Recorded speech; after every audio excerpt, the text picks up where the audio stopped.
Welcome to the Militia Gaming Podcast. I'm Trigger Militia, and my guest today is DaveLovesGames. He's a brilliant Call of Duty content creator.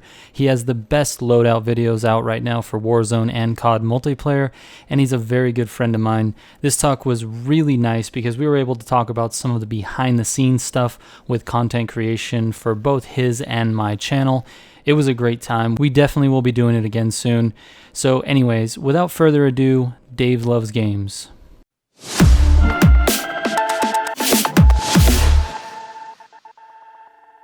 I'm the worst, honestly. I'm the worst at trying to do a live read. I see people on IGN puts out content every day, and you watch these people stand in front of a camera and do a live read, and they just flawless. Mm-hmm. I could never do that, dude. My stuff is so edited. It's crazy. I totally feel that. It's absolutely crazy. Yeah. So anyway, I'm recording now, so we can get into it. I'm just kind of curious. Let's do. Who is Dave and what are you all about? Man. That's kind of what I'm curious about. What am I all about? Wow, that's well. First off, it's a tough question. Yeah, if everybody asked me in the lobby, "Oh, Dave, do you love games?" Yeah, I really do love games. Man, I've been gaming since I was a little kid, probably 4 or 5 years old. I started out on PlayStation 1, and then oddly enough, I moved to Xbox when I was a little bit older. Right around the time the Halo series came out. And stuck with Xbox for a long time. I memean, I think my account's 17 years old now, something like that. Wow. And I'm 25 now.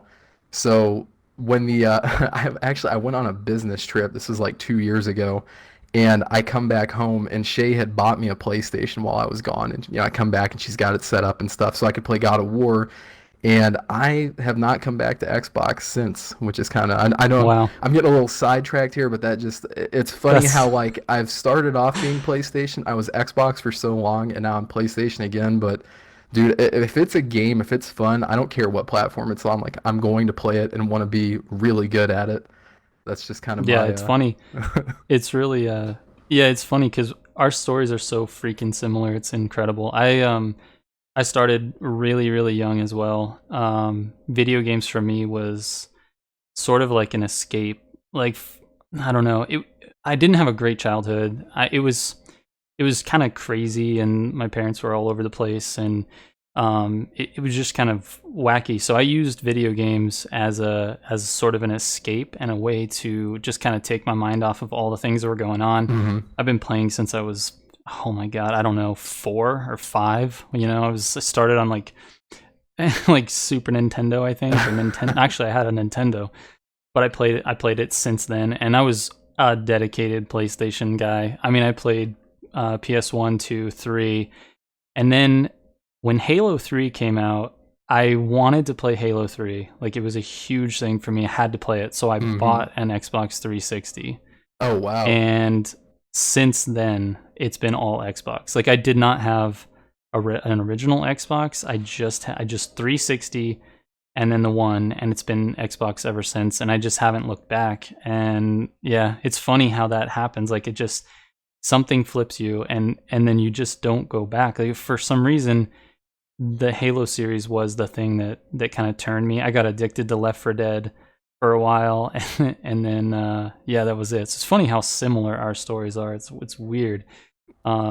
It's very strange, and now we're both creating content, which is, it's almost like we're destined to do something like that. When you start playing games when you're really young like that, and that's kind of the lens that you start to see the world through a little bit.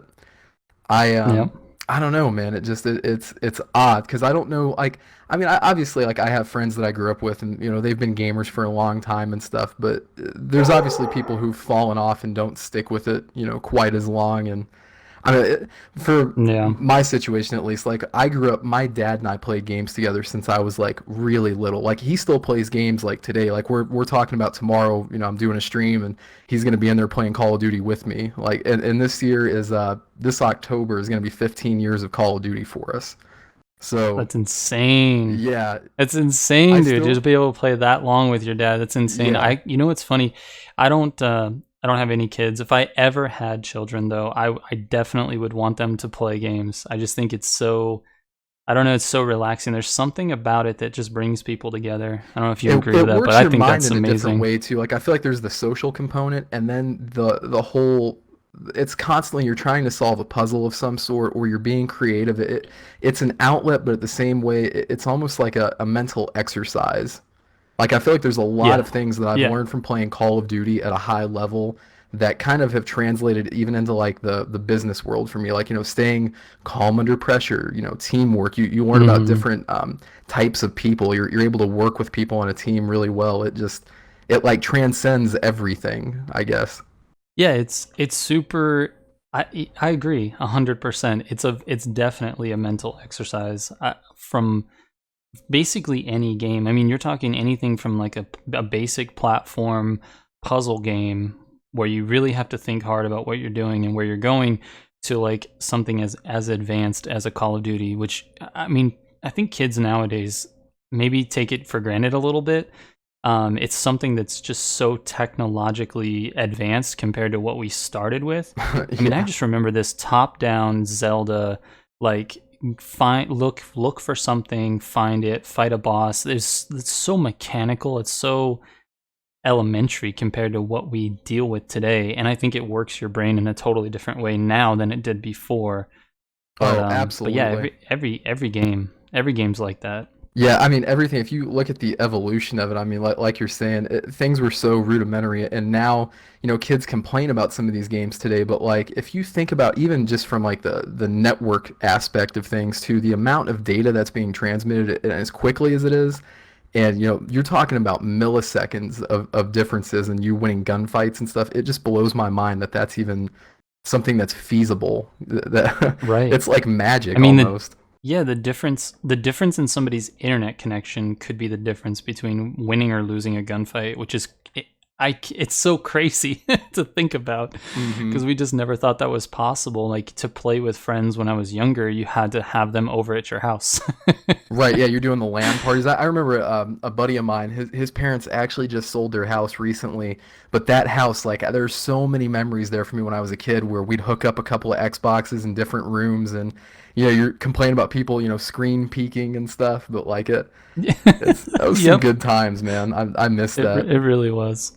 Yeah, yeah, for sure. One of the things I thought might be interesting for the viewers is, or the listeners in this case, um, is kind of like how we met and how we became partners on Discord. Because like you and I mean, we've never actually met in person, but Hmm. we become friends, through Instagram, and we kind of, I don't know about you, but I realized like pretty early on that we had really, really similar goals Hmm. and similar ways to accomplish those goals, and it just kind, I don't know about you, but it just felt like it clicked super fast. I A don't know. 100%, yeah. God, no, that's so crazy because like when I look back on that, it's so fun. Like we still have the DMs from when we first got in touch. I was Yep. kind of I've jumped around to a lot of different projects, and before I really went heavy on like content creation, I was big into like mobile game development, and then I got into like freelance writing and stuff.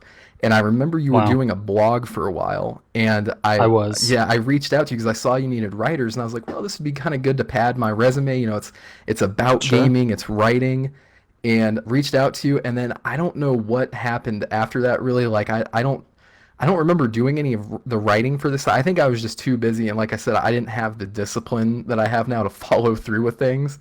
So, and then Right. and then you were kind of in a transitionary period too. Like For sure. you went from the blog. Did you go straight from the blog to YouTube after that, or? Well, man, I like you. I was kind of trying to figure out where my footing was. I mean, what I knew early on is that I didn't want to work a 9 to 5 for the rest of my life, and I was trying Hmm. to figure out what exactly my escape was. And I was consuming at the time a lot of Gary V content, and Same, I yeah, think same. I think I've heard you talk about Gary V, which is again another similarity between us. But I was consuming a lot of Gary V content. I was listening to a lot of Joe Rogan, and what I'm realizing as I'm consuming that content is that I need to figure out what was making me happy in the world and then do more of that. I mean, it's such a simple thing. So at the time, I was just kind of bouncing around. I was looking for things that I could do that I could gain an audience or grow an audience, and gaming was always going to be the foundation of that. So, as a writer, I'm not the most talented writer, but I thought maybe I could do a blog. Maybe that was a way to get people's attention. I could give my opinion on things. And then what I was finding out is that it was very easy to tell that people were not reading blogs. That's really what it was. There's just, blogs are a thing, but they're not necessarily a thing that you would start with. It kind of, unless your writing is phenomenal. It's like I don't know that you're going to get almost. Yeah, it is almost. And it kind of, I realized that after doing it for a while. I really wanted to manage the website, manage the blog, and build this community of people. And the idea of doing it on a blog sounded good at first, but I realized it really wasn't the way to go after I was doing it for a little while. So I kind of made the transition away from that. I started doing a little bit more Instagram content, and then realized I need to put my opinions and my information, things that I learn about games, I need to do that on YouTube, because that's where the attention is. That's where the gamers are. They're looking up tutorials. They're looking for advice. They're looking at game reviews. I mean, this is like, that's the place. So right. You caught me like right in the middle of transitioning from like the blog and the Instagram to like full on YouTube. And when I made that transition, I had no idea what I was doing. Like, honestly, I just like started making a video. I'm like, I know that when I look at a product, like, cause I'm in sales, for my day job, I work in sales, and it's something that I do in my daily job every single time. I'm going to a bike shop, I sell bike parts. So I go into a bike shop with a new item, and I'm like, look, this is good because X, Y, and Z. And so I thought, why don't I do that, but like with gaming products? So then I started with headset reviews. I started, looking at headsets in a way that would maybe help someone. So anyway, you caught me, I got off track, but you caught me in the transition between the blog and the start of the YouTube channel. That's kind of how it, that's how it works. That's funny that our path is kind of similar. I was doing my own blog at one point where I'm a big mixed martial arts fan. I mean, I've been watching UFC like since I was like a young teen. And Sure. I wanted to do like a mixed martial arts blog, and got really into, getting everything set up, logos, branding, all of that. And then come to realize the monetization, the path for that is really similar to YouTube's, like in the sense that like you have to have a lot of content built up, and you have to have a large viewer base. And I think I just realized, I'm like, man, nobody's really going to like, I'd have to already have something built up and bring these people over here. Like starting from the ground up on a blog is just, this is like early 2000s. Like this idea is dated. And that was kind of what, I pivoted from that and went to Instagram, making, shorter content there, and then kind of settled on YouTube. But it took a while to get to that point. I mean, I took a stab at YouTube. I made a couple of videos. And actually, the videos had good traction at the jump. I just didn't really realize it, and I don't think I had the discipline then. I was kind of bouncing around. I was working. Funny enough, I worked at Olive Garden. That was kind of where I got comfortable speaking in front of people and stuff. Kind of get quick on your feet. And then I was also in college at the time, and it just I wasn't really ready to do something like this. Where now I have a pretty steady 9 to 5. I can work a schedule for the videos, plan them out, and execute on that. Yep. I think one of the things that really people are really interested in is like what it's like to actually be a creative person. And I'm not like, I wouldn't consider myself creative, but there is definitely an aspect of what you and I both do that is extremely creative. And so I think a question that I think we should both maybe answer is what is it like being a creative? How would you describe that to someone who has never tried making content before? Like, oh man, I feel like it's I don't want to be question. Like, I don't want to be negative, because it's when you're putting yourself out there to an audience, you don't know how they're going to react to something, and obviously people are behind screens, they're going to say what they're going to say. And I think if you're somebody who really takes things to heart, then you may want to work on that component of yourself first before or just release the content and maybe let that be what kind of builds that thicker skin for you. But being creative, being an artist, I kind of flipped this back on one of my favorite authors, Stephen Pressfield.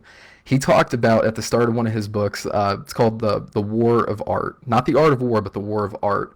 And in the beginning, he mentions that Hitler, prior to World War II, was going to school to be an artist, and ends up failing out of art school, and kind of arrives at this conclusion that it was easier for Hitler to start World War II than it was for him to stare at a blank canvas.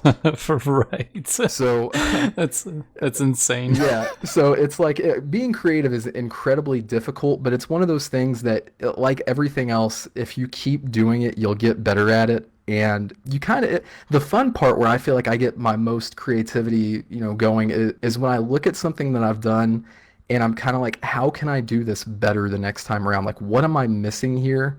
That's going to kind of, not take it to the next level, but just take it up just a notch. And Right. I think that growth is like really fulfilling too. I think it feels good. But Yeah, it is. what Do about you go yourself? back and watch? I was gonna say, do you go back and watch your old content? Like, have you ever gone, Oh like, man. let's, for example, like even just a week old, you go back and watch like a video you made like a week ago and just and analyze yourself? I do it all the time. I'm so critical of everything I've done, but I do it all the time. I I do it more so like right before I publish, but I think I'm more looking for errors than anything. I don't really Sure. look back too often. I guess that's another component of my style is I'm kind of aware of where I'm at and what I'm doing, but I don't really like to look back. I don't know if that's like Okay. once I upload it and like I'm going back and reading comments and everything. And sometimes, Sure. somebody asked me something about a Destiny video that I did, the first month of me doing YouTube, and now I'm purely Call of Duty at the moment, and I'm like, man, I Yep. don't know. Like I'm Yep. trying to watch the video and remember what that game was like, but yeah, Right. I really I don't know, yeah, man. I don't look back too much. Yeah, I tend to look back when I get a comment on an old video. That's usually when I do it. But I'll like, I don't know what it is, but I'll publish a video and then a week will go by and I'm just like kind of bored and I go, man, I really want to see, now that I have a fresh perspective and I've kind of put that video out there and like mentally checked it off.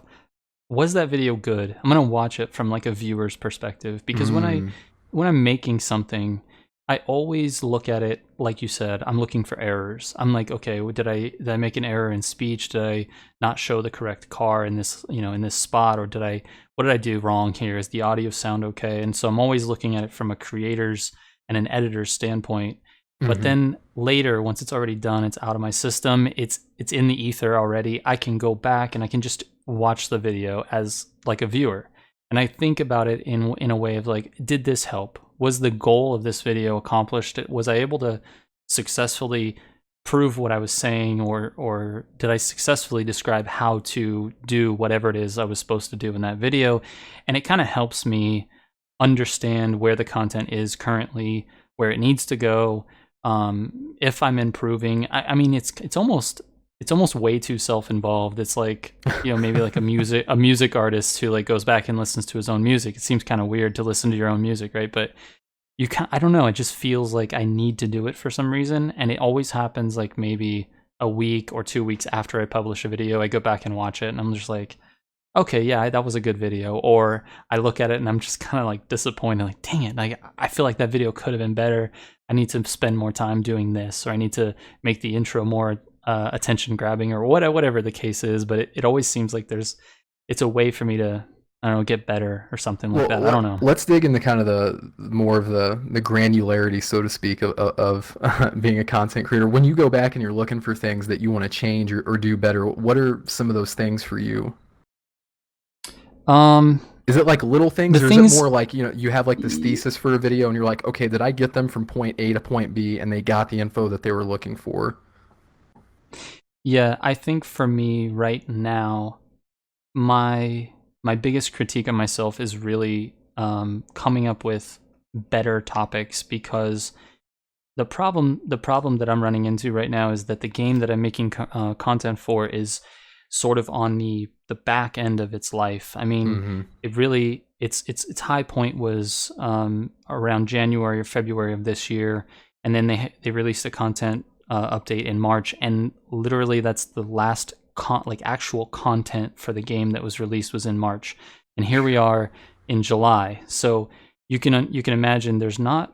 I'm having I'm You're like struggling with inventing being things creative. to do almost. Yes, in a way. Yeah. almost. Yeah, yeah, totally. And it's like I'm just what I'm doing is constantly analyzing my body of work with Need for Speed Heat. I'm looking at it and going, did I miss anything? Is there anything that a brand new player today would really need as I'm going forward? And if the content can't fit in that bucket, then it has to be in the entertainment bucket. It has to go into one of those two. It can't just sit outside of being educational for someone who's just playing the game, or entertaining for someone who maybe left the game behind, or maybe is sort of bored with the game and has moved on to something else. So it has to be one of those two things at this current moment.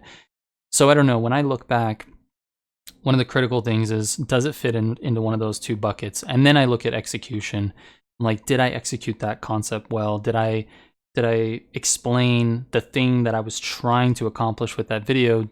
Did it work? And I'm really, there's one thing I want to ask you about this, because this is something I struggle with every time I make a video, is the thumbnail and title. They're almost as important as the content itself. They're more important when it comes. They're like yeah. It's actually, you could have, and this is so funny about YouTube. You could literally have a video that's god awful, like the worst editing. I mean, you'll figure it out in your retention graph if people are watching for very long.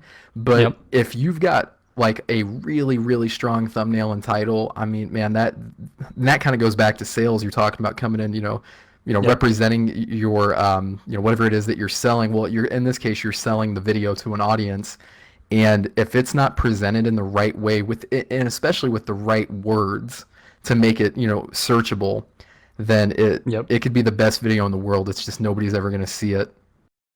Yep. And that's that's definitely something I struggle with. Is one thing I want to make sure is every single video I put out, the content itself is good. It's good content. It's not wasting anybody's time. It's specific to an audience that wants to consume it. That's number one for me. And then secondarily to that is my thumbnail like almost clickbaity enough? Is it enough to make people want to click on that video? Because if it's not, like you just said, that content's never going to get to the audience that I intended it to get to. So what I struggle with is, do I make a more clickbait thumbnail and title just to get the viewer into the video, and then once they're in the video, they can understand that I've put time and effort and care into the video and the content of the video to make sure that they don't leave. Like, I struggle with the clickbait versus what the video is actually about, and I don't want to mix those things, but I also don't want to risk someone scrolling past my thumbnail. That's really what I'm worried about. I think something that's kind of interesting, let's go back just a step. Do you know like what your average like click-through rating is for most of your videos? Yes, average is somewhere around 8 to 9. Across all of the videos on my channel. Okay, I don't know what mine is like across the entire channel, but I know like if I look at my last like 30 videos, for example, I know that I float somewhere between 15 and 20. Like, wow. If I'm at 20, then I know, okay, this video is gonna pop hard. This is gonna be a good video for me. 15, I'm kind of like, okay, this is gonna be an all right video. But as time goes on, as more people generate impressions, it's inevitable that number is going to go down with time, as less and less people are searching for that topic. Sure. It's, they're seeing it, but that's not really what they're looking for. Right.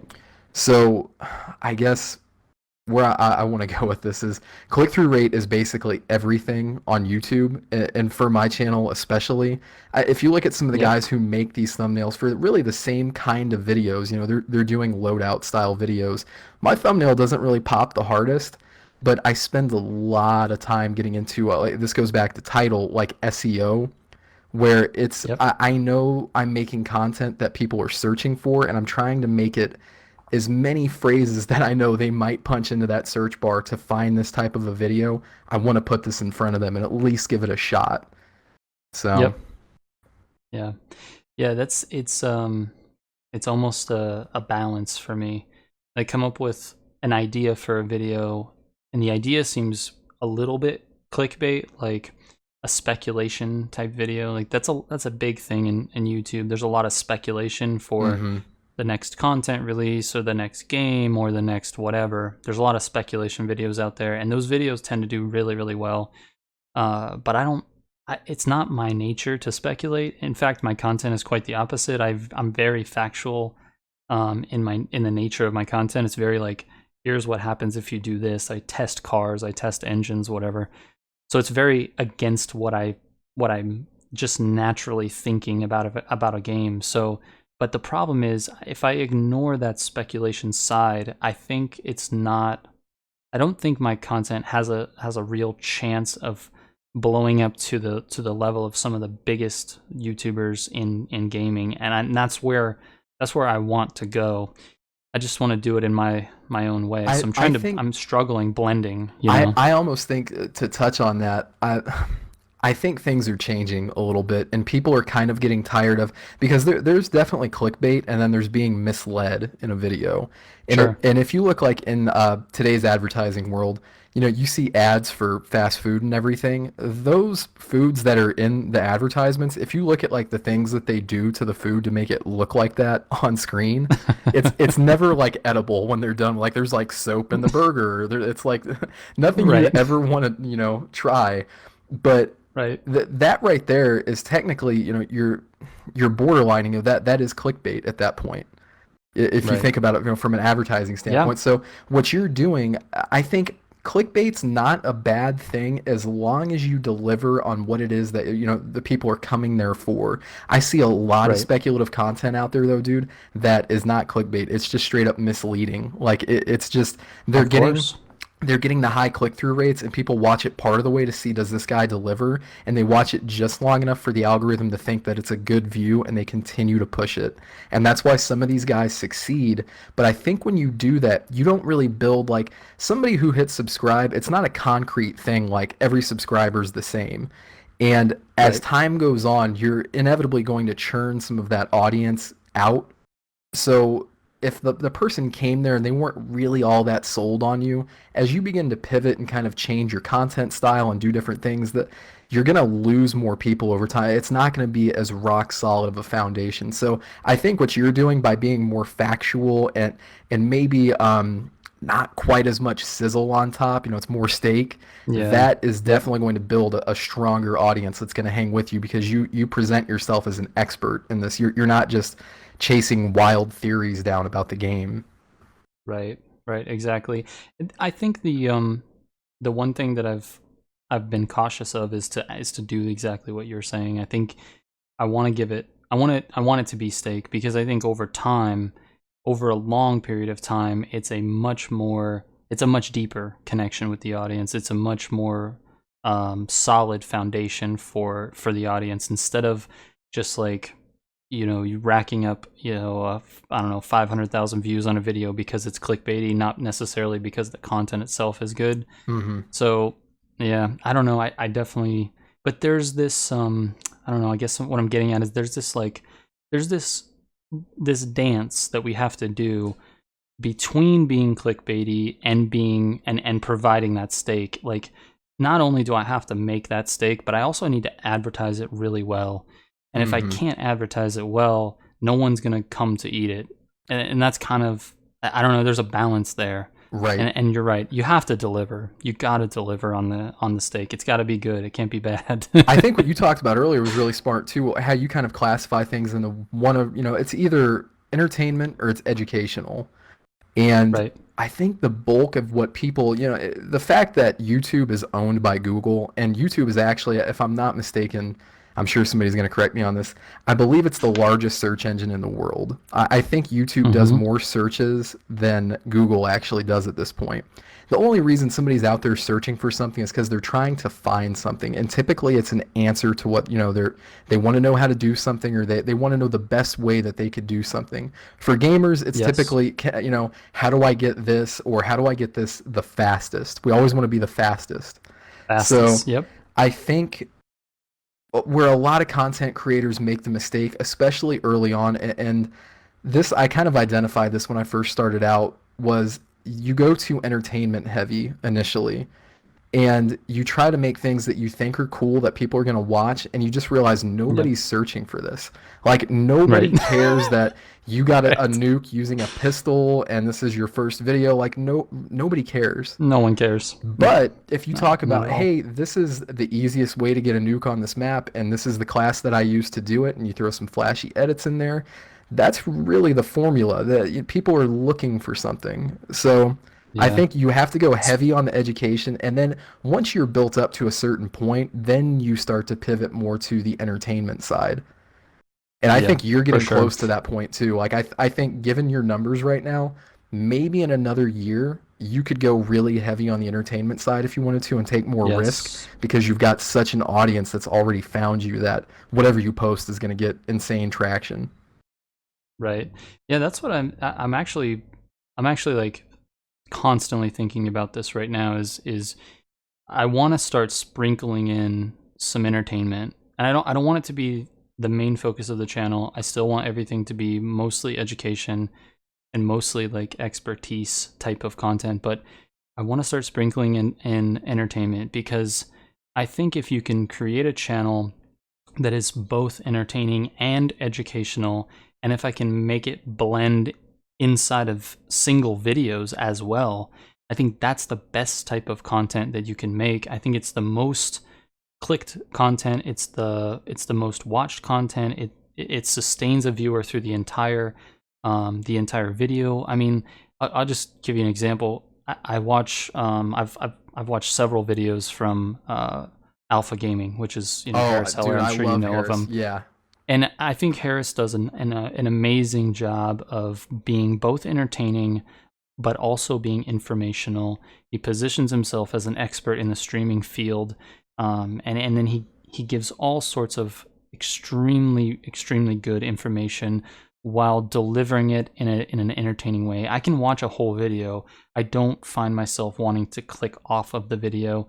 His thumbnails and titles are clickbait, but they deliver. You know, I think his content is probably some of the best content being created right now, and it shows. I mean, his channel's growing at an alarming rate. His Right. stream grows like crazy. I mean, he's one of the guys that I think is doing it right, I've tried to look at his content and maybe model the strategy that he's taking. I'm trying to model my own strategy after his. Hmm. So I don't know. I think that guy, he's definitely, you look at his numbers now and it looks like he's made it. I think he's still super early in the game.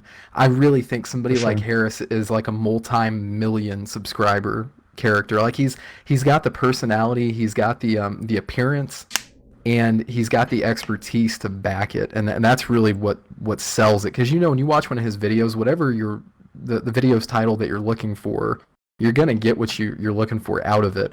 Or he's established such Yeah. a community that is, you know, full of intelligent people or people who are looking for the same kind of info that they'll be willing to help you as well. And I think that kind of Yep. speaks to what we're trying to build with our Discord and having a place where people who are not just interested in our content, but like wanting to interact with each other and kind of help each other. You know, I see in your, I need to actually do a help tab for mine, but I see in your help tab people ask questions all the time and other, you know, Yep. guys in Discord, they reach out and help them out. So that's, Yeah, that's actually that was the whole idea behind the help tab. I mean, we have at this current moment we don't have mods or anything like that in there, but I mean, I love that the community is willing to kind of like just read through the messages and offer up their own advice when someone reaches out for help. That's really the whole purpose of that. And I wanted to answer questions too. I thought it would be important because I get quite a few comments and quite a few direct messages on Instagram, mhm. you know, questions related to specific cars or very specific things within the game. And I'm only one person. I mean, I haven't tried all 128 or 130 cars that are in the game. I haven't played with every single engine in the game. So there's like some things that I'm just not familiar with, and so I wanted other people to kind of chime in, which is exactly the way it's working out. So it's beautiful. I definitely would recommend adding that to your side of the channel for sure. Yeah, no, that definitely. I mean, people are like you said. There's only one of us, and when you look at somebody who works a 9 to 5 schedule Monday through Friday, and we're uploading videos, you get to spend during the week. Like, I don't know how many videos you do in a week right now, or is it like set in stone? It's not set in stone. I'm really trying. I'm shooting for 3 videos a week. Okay. And one of those videos is an announcement for the stream, which is pretty easy to make. So it doesn't take up a lot of my time. But I work, I mean, the nature of my job is that I'm kind of on call at all times. Like I get calls from customers on the weekends. I get calls from people at night. I get not that I have to answer, but these people are my friends. These are people that I've dealt with for years, and so Hmm. I tend to be stuck working, kind of on call 24/7. I'm being I'm being dramatic, but it is kind of Well, I mean, that's the I'm kind of on reality of it. call all Yeah, the time, if you want to perform at a high level in your job like that, then yeah, definitely. Like right? that's, I get that. Um, Yeah, so three videos a week is kind of what I'm shooting for every week, and one of them is going to be educational. One of them's a stream announcement, and then I try to stream and or come up with something that is a little bit outside the norm of what I'm doing. That's more entertainment than education, or something that's a little different than just an engine build or a car build video. So that's kind of the schedule. What about you? Gotcha. Up for me, I just wanted to do one video a week. I was satisfied with that at first. I'm like, I was seeing the slow growth. I'm like, okay, cool. I'll get my 4,000 hours watched. I'll get my 1,000 subs, and then I can monetize and, go from there. Well, since that's happened, I'm doing like 2 videos a week right now. I try to do more. There's some weeks where I do 3. There's some weeks where I do just one still. It kind of depends on the week. But when you're doing kind of like, I guess, shorter form content like that, versus like a podcast like this or like a stream, your Sure. audience only gets to know you like 5 minutes at a time. And if you Yep. look through my retention rates, it's more like a minute 46 at a time. So Right. yeah, like that's not enough time to really build a connection with somebody. And I think having like a stream where you can go for a few hours and kind of interact and talk with everybody, people kind of look at streaming as like a secondary form of income and everything. And I actually kind of decided yesterday, I think I'm turning ads off for my stream just because it doesn't really generate enough revenue to warrant making somebody sit there through however long the ad is just to get to spend a little bit of time and hang out. Or if it's somebody who's new, who's never seen the channel, I don't think it's fair to make them jump through that hoop to, they may not even get anything out of that stream because they don't know, who the hell is this guy? But Right, right. I I think you can go back to and turn mid-roll ads off only. And I think I might end up doing that for the streams. My numbers are pretty good for streams. They just the monetization numbers are nowhere near like a video that pops off, but it's definitely from my point of view, I would say worth it in the long run. But then again, you look at some of the biggest podcasters or streamers in the world, and a lot of them do not have ads like at all. right. So maybe a long-term strategy, you might be right on that one. Well, I think sponsors too, if you have like a brand willing to throw money at you and say, hey, for if you like our product and you want to put it in front of your audience and you know that it's going to convert well, then put something on the screen or whatever where it works. I think you have to be careful in doing this. I've heard Harris talk about kind of the pitfalls of certain companies you want to avoid when doing this. Mm-hmm. But Yep. I think that almost works better than just making people watch ads to see you stream because it just, I don't know, man. I want people, I want it to be as inviting as possible. I'm by no means a great streamer. Like I'm just still, that's a totally different beast than just making videos. I mean, you're trying to like, you don't want the dead air. You want, your gameplay's got to Right. be on point and this and that. And Yep. it just, Yep. yeah, it's a whole It's other tough, monster. man. It really is. I think I'll be on like stream number 7 or something like that for YouTube. I streamed a lot on Mixer, maybe I don't know, maybe a year ago. I really tried to give it a go, and I just couldn't find an audience that was willing to listen, and so I don't think I think anybody I could was on wasting too Mixer. much time. Right. Uh, But I think finding an audience, creating an audience on YouTube with curated content, really, really helped the streaming. And it's much easier to stream to 10 or 15 or 30 people than it is to stream to two. You know, streaming to two Hmm. people is very hard to be entertaining. It's hard to stay upbeat. It's hard to, you know, not have dead air. It's hard to keep your gameplay going. I mean, it is so much harder to stream to two people than it is to stream to 10 people. I Well, mean, the that chat that's like usually what keeps you busy. that's like what we were talking about a minute ago too, like the whole entertainment education argument. Like if you're starting off as just a streamer, and I get there's people who do this and they're fantastic at the game and they grow an audience this way. Unless you're like just a 1%, like really 0.1% individual who does that, for the Yeah, majority of people, the path of least resistance is to make that curated content and then take that audience over to a stream with you. Doing it from the ground right. up, streaming first, or making like reaction videos and stuff initially, like there's a market for that and you'll grow. And it's like, I feel like for people like that, you're throwing darts at a dartboard and just hoping that For you get sure. lucky. It's not like sustainable. It's not something that you can easily track and see that growth. And if I'm wrong, if somebody else has done this, let me know. But that, I'm sure someone has bucked the trend for oh sure. well, yeah, yeah. But I just mean like grand scheme. If they think that everybody could do that, and feel free to let me know what Yeah, the strategy is for yeah. that. Yeah, exactly. It was one thing I was going to ask you not too long ago actually was how after sort of bouncing around early creating content, how did you land on Call of Duty? Like what was the moment where you kind of knew this was the future? By the way, I think I've told you this before. It's brilliant, but Call of Duty is a game that already has probably a ton of content creators on YouTube or on any platform really, but how did you land on Call of Duty? Man, that's that's kind of a multi-tiered question. I guess to start off, we mentioned you want to be an expert at something that you're making content for. I consider myself, because I've been playing Call of Duty since literally Call of Duty 2 on the 360, like October of 2005, like whenever that came out, I was on there. So Right. I've been playing Call of Duty like the majority of my life, and I think I have kind of unique insight. There's a lot of new players kind of coming to the game now that they've done this whole free to play model, and they may not understand certain nuances of the game that kind of go deeper than just okay, reaction time and shooting somebody. It's a lot Sure. deeper than that. So for me it was like, okay, what am I going to cover that I know a lot about? For me, Destiny 2 was a great game and I was excited to make content around it because there was so much to cover, but Mhm. I kind of realized I'm like this is not my game. Like this isn't as fun as this game is, this just isn't.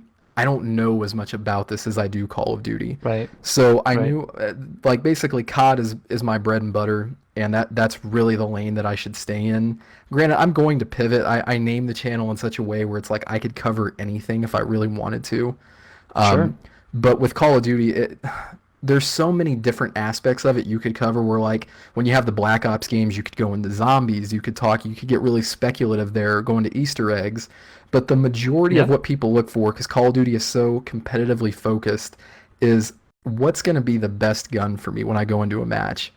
And once I kind of identified that and I saw what like FaZe Swag, I saw what he was doing. I've been watching Drifter and Espresso for years, man. Exclusive Ace, like I Sure. look up to those guys and they kind of have paved the way for somebody like me to do what I want to do. And so I'm standing on top the shoulders of giants, trying to stand Right. out, but it is heavily saturated. So you've really you got to be on top of your game when you make Call of Duty content. Like you can't be slipping whatsoever. So Yeah. Yeah. Was there a video? Was there like a moment or like a video that was like a springboard for your content? Was there something that just kind of pushed you forward and it kind of gave you the confidence to just like, okay, yes, this is what I'm going to be doing for yeah, content. This makes sense. yeah, absolutely. The very first loadout video that I did was like one of the best videos initially that I had done. And then I was like, okay, I like this style. This is fun. I'm showing people, my favorite weapon builds, how I like to use them, and what game types they're great in. And then I get to do a little bit of gameplay, and they get to spend a little bit of time saying, okay, this guy isn't just a numbers guy. He's not just, he can actually play the game. So I Right. did that for a few videos, and then I took a little bit of time off for like I think I took a month off at one point and did Okay. the AX50, which I kind of I didn't expect anything big out of it, but I knew Warzone was going to be huge, and I knew that sniping was going to be a big part of that. And so I made that Sure. video, and this is what really kills me. You talk about going back and watching your videos. That video is still my most viewed video. It's over 250,000 views right now. It's a third of my Wow. channel's views easily.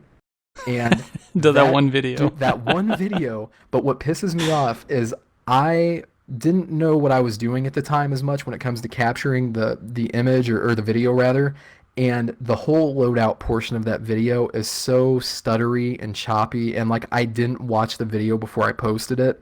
The gameplay is flawless, it looks fine, but that initial part that everybody watches, so I'm like, man, Right. I'm worried, did I do more like harm than good by doing this? Because now somebody sees that video and they're like, this guy's content sucks, like this is low quality.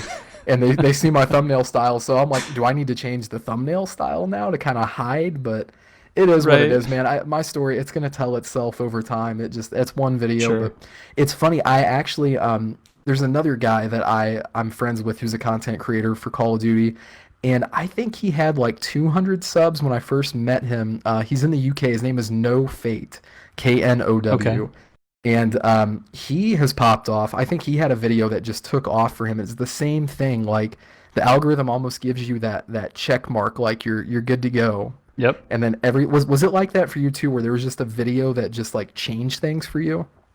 Oh yeah, I've got an almost identical story for you, man.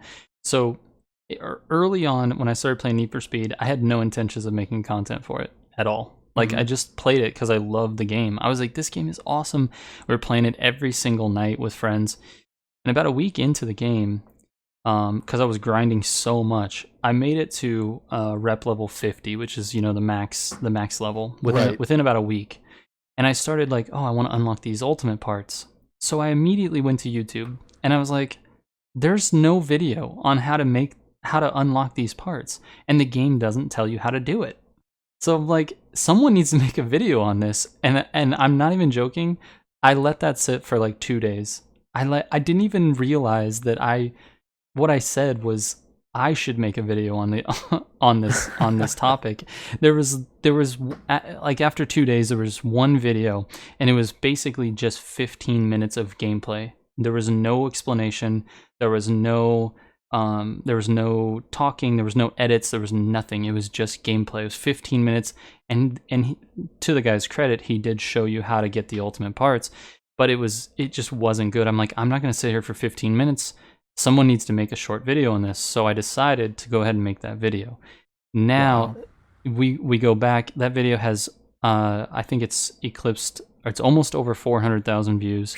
It's my biggest video by far. It was the first video I made on Need for Speed, and it just accelerated the growth of the channel tremendously. And it's really funny because I go back and watch the video, and I left out something so key, like very, very key information to earning those parts. Like I didn't even explain how to get the parts correctly.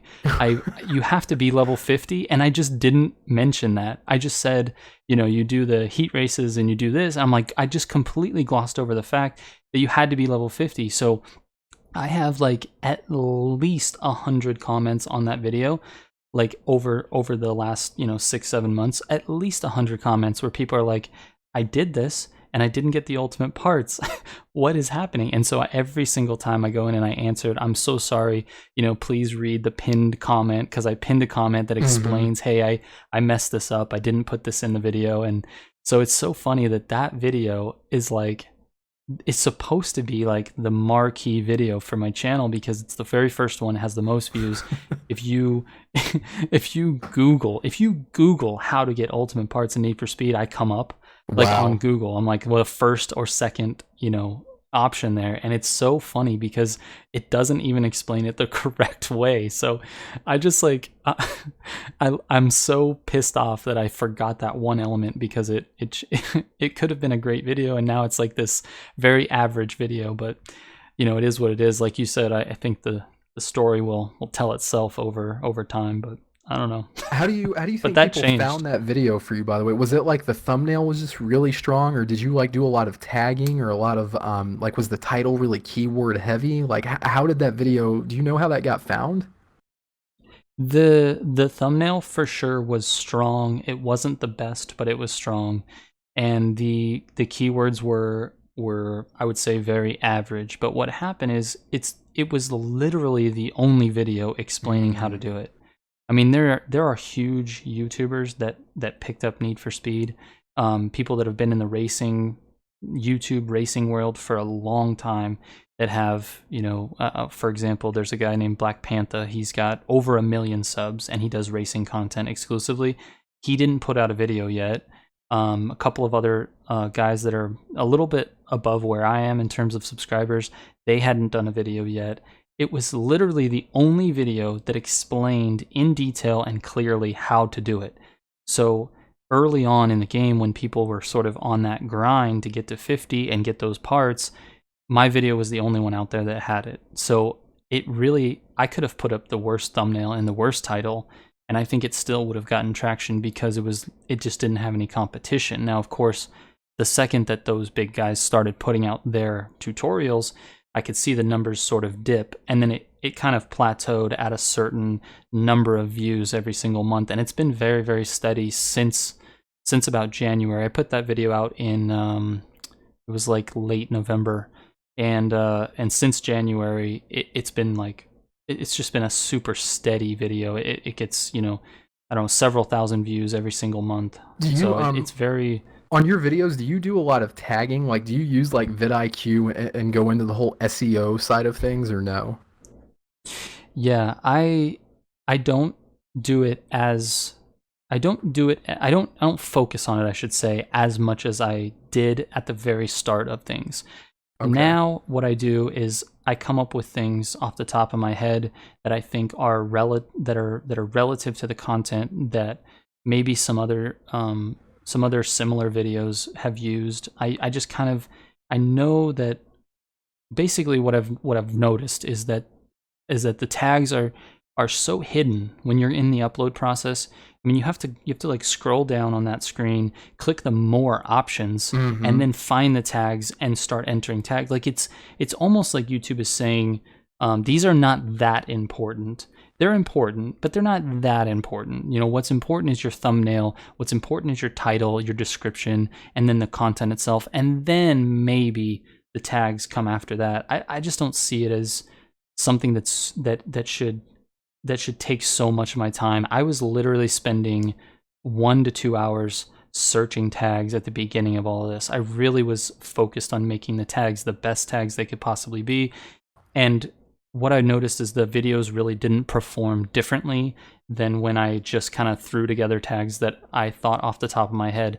I just kind of put myself in the viewer's perspective or in the viewer's shoes and said, okay, what would I search? If I was looking for this information, what would I search?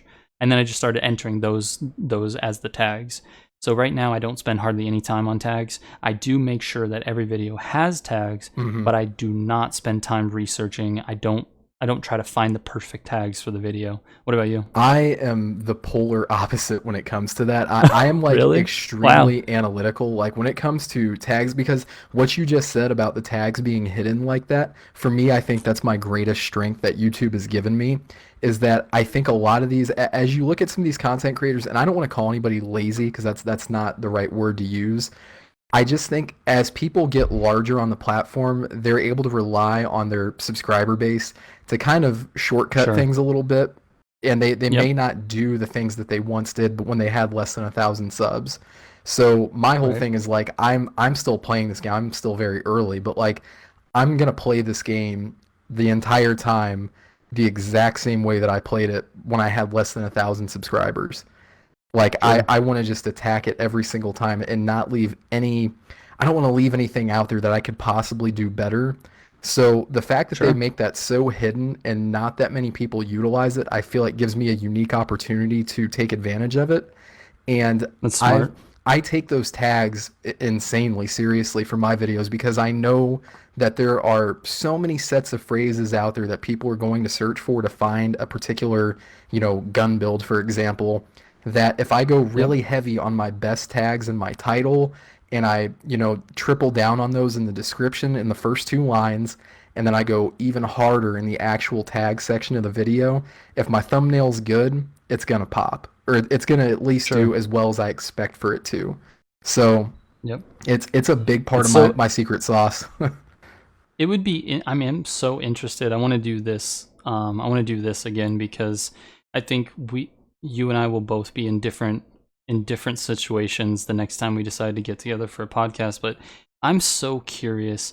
When you get to 10, 20, 30,000 subscribers, I would love to kind of revisit that topic because it seems like my philosophy on tags totally flipped like halfway through, and it wasn't that I was maybe relying on the subs as much, but I think it was more about timing. It was more about putting out more content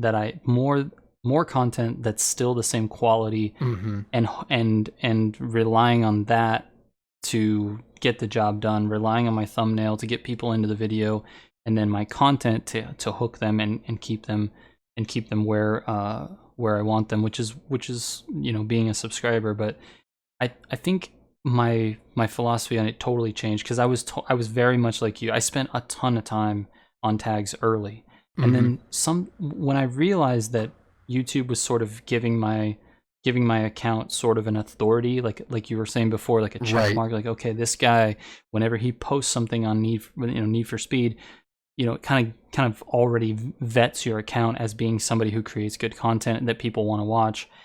I noticed that the the videos weren't performing differently whether I spent 2 hours on the tag or whether I spent 5 minutes on the tags. And so it kind of flip flopped for me. I was like, why am I spending this much time? Just put the video out. The content speaks for itself. It's interesting because it didn't change until maybe, I don't know, I would say maybe 3 months ago when I was really trying hard to put out more content. And that's kind of it was all about how much time I was spending on these tags. So I That's kind of interesting, like changed my how you talk about like the kind of the I don't even know the word I want to use to describe that transition for you from using them more heavily to less. For my I mean anybody can do this. You can look through somebody's YouTube channel and see what tags they use on a video if you use that Yep. vidIQ, which the majority Yep. of people use. My tags, everything that I do, because I know that I only have so much time a week to make these videos, and I want to do, as many as I can, or two for right now. But I work with templates. Like everything is designed down to being like a workflow, essentially. So like my tags, Okay. I know that I have the best tags out there that I could possibly use for my videos. And I take those tags and I'm always adjusting them just a little bit. I do like maybe 10 minutes additional SEO for each video just to see like are Okay. people searching for different terms this week than they were last week, and obviously adjusting the weapon that's in the tag as well. But Of course. going kind of heavy in the title with testing as well for those tags. But that for me is, I don't know if I obviously I don't have any numbers to actually substantiate is it worth me spending the time doing this, but Of course. part of me wonders if it does or if it will as time goes on. Will they? Because it's just odd to me that YouTube hides that section, It's so hidden. but there's a whole product out there that they sell, vidIQ, and they're partnered with YouTube, and a Mm-hmm. big part of that is utilizing tags in your videos. So Mm-hmm. I don't know, man. It seems like there's a huge opportunity there that people are leaving on the table. Yeah. For your content though, and this is something we talked about, how we're kind of like an authority, so to speak, in Sure. each of our lanes.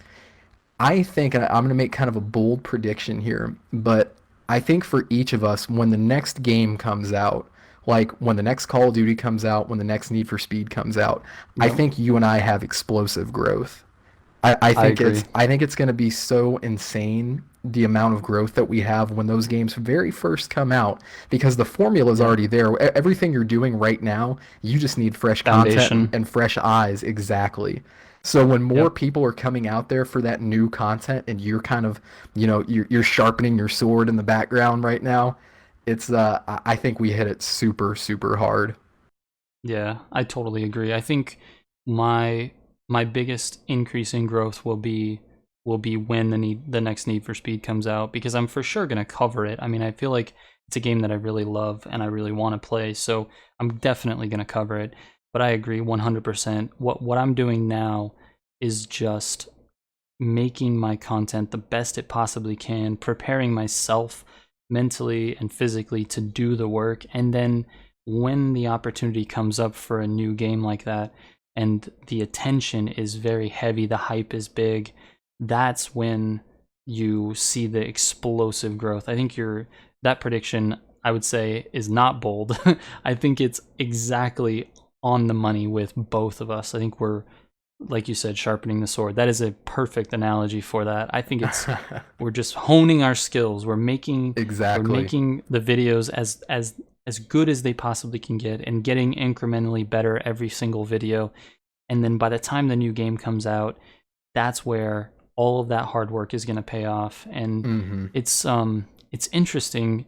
It's interesting how much work it really is. I don't think viewers of content really understand the amount of work that goes into even a 3-minute video or a 4-minute video. I don't think they understand the amount of work that goes into it. And it's part of it is because, you know, I didn't go to school to be a video editor, but the other part of it, I think, is just making sure you get everything right. And that actually goes across from like viewers to like even family members. Like they don't even understand it really. No, not at all. It brings me to something that I was kind of curious about with you. I wanted to see if it was kind of similar to my situation. Was, have you talked to your family in depth about, or not even in depth, just at all, about YouTube and about the future and like how it plays a role in your life? Like, do you guys talk about it at all? I would say that my parents are a little bit more in the know, because my dad is a gamer. You know, he plays Call of Duty. He watches my videos. He uses my gun builds, which is kind of funny. Sure. So they understand. Like, I mean, they hear about the days where I'm getting up at 4 and 5 in the morning to get the gun before everybody else, and then doing my editing and getting my video done, and then going to work at 8 a.m. until 5, I guess 8 to 5, I should have said that earlier. But anyway, so they understand more of the day-to-day, whereas like I feel like my fiance side of the family, or they may not be as much in the know, because I don't really talk about it. I don't like to talk about if something's difficult. I just like to get it done. So sure. I don't know if people really understand it. I also like, I don't know about you. I haven't really told any like my people on Facebook that I know that this is something that I do. Like, I'm just kind of, this is my path, and I don't really brag about, I don't talk about it. It just, I'm trying to build something, but doing it kind of silently. I guess at first I was kind of self-conscious about it. I don't know. I didn't have the confidence, but now it's getting to a good spot. Everybody will eventually know about it. But what about for you? Does everybody kind of see that work for you, or? I don't think anyone in my family understands how much work it is. I think it's the only person that really knows is my wife. Like she she supports me so heavily with this stuff. I mean, there are times where I don't see her for a day or 2 days. Like, I'm just really trying to get out whatever the content is, and I'm just in the room editing or recording or whatever, and she understands it. My family, on the other hand, I don't think they get it, because they really just see the end result. They don't really like watch the videos. The content isn't really relevant to them. They're not playing Need for Speed, so I totally get it. I don't expect them to watch the videos, but when I talk about it at a let's say like a family party or something like that, and if anyone asks about it, like, hey, how's it going, and they know I play video games, but I go, hey, I'm working on this thing. I'm super proud of where it is now. I mean, obviously the goal is to get better and to be able to afford to support myself with this full time, but it's nowhere near that now. So but I'm super proud of it. So I tell them, hey, this is where the content is. This is where I'm at with subscribers. This is where I'm at. And they don't understand. When I hit 1,000 subscribers, it was an insanely happy day for me. Oh, like, absolutely. It was a day that I was dreaming of from the first video that I put out, because that was the day that I could monetize the channel and I could turn this into something that actually felt like I was being rewarded for what I was doing. You know, until then, it was the only reward was the satisfaction of helping someone, which is definitely, don't get me wrong, I really appreciate that reward also. But I think the ability to monetize the channel, that transition really changed things for me. So anyway, with my family, I'll tell them, hey, I've got, let's say when I hit 10,000 subscribers, I was very excited. It was a milestone for me.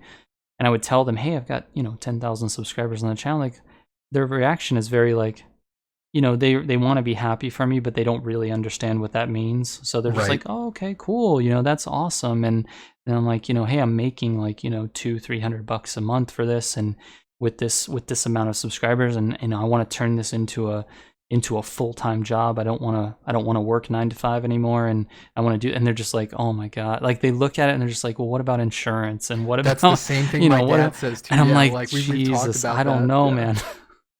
So God bless them for just like, wanting to be happy for me. I think they do want to be happy, but they don't quite understand how difficult it is to make it in content creation, how difficult it is to stand out on YouTube in particular, and what an accomplishment it really is to hit 1,000 subscribers. Like, to go from 0 to 1,000 was by far the most difficult part of this journey so far. I mean, it was very difficult to get people to watch the content, and I knew I was making good stuff. I just couldn't get people to watch it. The channel just didn't have the authority. So anyway, when I hit 1,000, it was just amazing. And then they I think they're starting to get it now that they see that I've worked on merch, I've put out videos every single week, I'm concentrating on this one game, I have several thousand subscribers. Like, I think they're starting to understand, but they will never understand the amount of work it takes. And then to put that on top of a regular 9 to 5, it's insane. Only another content creator would understand that, I think. Unless you're going through the grind. Like, if you're somebody, and it's even harder, I feel like, when you're a guy like us. I don't know how old you are, Mike. I'm 25. But I'm 33 this year. Okay, so I'm not saying we're out of time by any means, but there's kids out there who are like 17, 18, 19 starting out. Those kids are going to be massively successful if they stick with it. But guys like us, Absolutely. It's like we're kind of hitting our stride. I have a fiance, you have a wife. Like, we're trying to have families and balance our jobs and provide for those families. So you really have to take things extremely seriously if you want this to succeed. It takes a tremendous amount of discipline, and the longer you wait to get started, the more discipline it's going to require, more sacrifice. Right. So people don't really quite get that unless they're going through the same thing. I mean, it is literally like, I know it's the same for you. You work all day, you take a little break, maybe eat a little something, hang out with the lady, and then you are back to the grind. I mean, it's kind of, this is something that the lady doesn't really like that much, but she definitely supports me. She just is frustrated with maybe the amount of time that I have to spend. She understands what the goal is and what it takes to achieve it, so she's on board. But I definitely have to be cautious of how much time I'm spending. I need to make sure that I give her as much attention as I possibly can when I have time outside of work and outside of YouTube.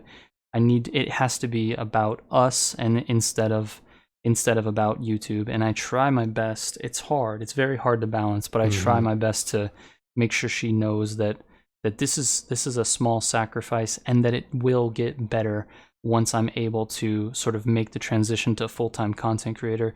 Once that transition is done, I think everything kind of levels out, because there's no more 9 to 5, and that amount of time gets spent creating the content, and then you have a more normal situation. So I don't know about how does Shay take it? I mean, I know she plays a little bit with you, I know, and she's obviously supporting you, but how does she? It's got to be similar. It's very similar. She's extremely supportive, and I honestly, like, her and I talk about this all the time. Like, I could not do this if I didn't have her. Like, she literally gives me so much inspiration and just perspective when I go to create a piece of content where I wouldn't say she's super involved in the actual, like, the script writing or anything like that, but she'll kind of Right. look over the thumbnails and tell me, hey, that color doesn't look right, or kind of the more of the presentation of things. And she, like, I mean, with this last update that came out when the Barrett 50 cal, they call it the AMR, got Yep. added, she was up at like 3 or 4 in the morning updating my game Oh, for me. geez. Yeah, making sure everything was working fine. And then I Oh could my sleep for gosh. an extra hour, and then I came out and I got the grind going, got the gun, made the video, had it up, and that video popped hard too. Like, that was a good video for me. But Yep. I wouldn't be able to do this without her, and I feel bad because it's like you say, you sacrifice a lot of time, and I wish her and I could spend more time together because at least I'm working from home right now and she's home with me, and we do get to see Sure. each other, but I'm working during that time, and Yep. it just I let her. I think she sees it now too as things have kind of grown, that if you give me, and I have this kind of like a 5-year plan, but if you give me 5 good years to just dedicate myself to this, like, I'm gonna take care of us. It's not gonna be crazy like this. Like, it will Yep. eventually calm down, but for Yep. 5 years, I think this is, I'm a year into it. I got 4 ahead of me, maybe another 5. I don't know, but I'm ready to. As long as she's okay with it, I'm gonna keep doing the pace that I'm doing. And if there are some nights though where it's like, it's not like a switch you can just turn off. You're always thinking Right. about that next piece of content, or maybe you're sitting there watching a show and then your phone blows up with comments and you want to respond because you want to be fast, and it Yep. just it's very hard for me to turn that switch off. But I think hopefully some of my audience members, when they see this, they kind of understand that, like, I care tremendously, and I want to respond, and I want to be as active as I can, but at the same time, like, there's that life, the whole work-life balance, that's harder than making the content, dude. That really is. Oh, That's for sure. For sure. The balance that you have to have in life is just insane. I mean, y- my work seemingly doesn't stop if you look at it through my wife's lens, it doesn't stop because there's always a call, there's always something. hmm And I'm actually really really lucky to have the job that I have because it allows me to make my own schedule. I deal with customers directly. There's no punching a clock. And I keep saying 9 to 5, but I'm really referencing a real job, a career, and having insurance and all these things that we need in order to pay the bills. But hmm but I have the flexibility of sort of making my schedule so long as that takes place Monday through Friday. So, but the problem is I get calls all the time. So turning off work is very difficult. And then turning off my brain from thinking about YouTube or content is even harder. I mean, I'm like constantly having to battle those two thoughts in my mind, which leaves very little on the table for her. And I think right. every once in a while it gets a little too heavy, and I have to kind of pull back and go, okay, this week I'm only making one video. This week I'm only doing one thing. Thursday night or whatever, Friday night, that's going to be a night off. We're not going to think about work. We're not going to think about gaming. I'm not even going to mention anything on the YouTube, and we're just gonna hang out. Whatever she wants to do, get in the hot tub or watch a movie, whatever. But we're gonna do one of those things, and it's just gonna be about us. Because if I don't do that, if I don't take the time to do that, I feel like the transition from what I'm doing now, which feels like I have two jobs, what I'm doing now to full-time content creation, I think that transition will be even more rough than it has to be. And I don't want her to be in a bad place when it comes down to it, because ultimately it's about me trying to chase this dream, hmm and I definitely couldn't do it without her. Like Right. 100%, Right. what's not possible. It really isn't possible. So I think that the better that I get at balancing my work, YouTube, and my home life, I I think everything will start to synergize a little more, because as time goes on, YouTube becomes a little bit more demanding. In order to grow, you have to put out more content. One video a week is okay, but if you want it to happen, it's going to need to be, at some point you're going to need to do 2 videos a week, and then at some point you're going to need to do 2 videos and a stream, Yep. and then at some, you know what I mean. It's just going to keep getting a little bit more time, a It little bit creeps more time, more a and little bit more into more your time. actual life for sure. Absolutely, absolutely, and it kind of has to if you want it to grow the way that you're imagining it to, right? So I think we are both on this path of a very difficult balance between work, YouTube, and home life, and it's only going to get worse until the day where we can cut the 9 to 5 and go full-time content creation. Until that day, leading up to it, it's going to be very, very difficult. And we've had her and I've had plenty of conversations about this, because I keep telling her, like, it's going to be worse before it gets better, but please, like, let's do this together. Let's and she is so supportive. Like, I don't know if I think you responded to one of my last stories, but she built me a cake for 20,000 subs, and I was like, that is cool. Amazing. I was so cute. It was so awesome. I didn't expect it at all. It was so cute. So anyway, I think we're very similar in that as well. It's weird. It's very eerie how closely our stories match up. I know. I wonder how many people have the same kind of story like this too, where it's this closer. If this is just like lightning in a bottle. I don't know. But I'm super glad that we were able to come up with the Discord together. That was kudos to you for the idea. I mean, I really wanted to figure out a way to work together, and I think that's a perfect blend for now. And I think as time goes on, we'll be able to work together even closer on things, as we keep going. But I'm super fortunate. I feel super fortunate, I should say, to have bumped into you on Instagram, and our paths have sort of crossed for some reason. I don't know what it is yet, but it's definitely a good thing. It's like That's destiny or something, man. I don't know, but yeah, I feel the exact same way. I feel extremely fortunate, to have met you, and then back to your wife and my fiance Shay. Without them, this wouldn't happen. It's for sure. We're definitely in a unique spot. I feel like we're doing what we're meant to do, and we have people around us that support us to help us make it happen, and we just have to make sure we keep taking care of them to keep the path moving forward. Absolutely.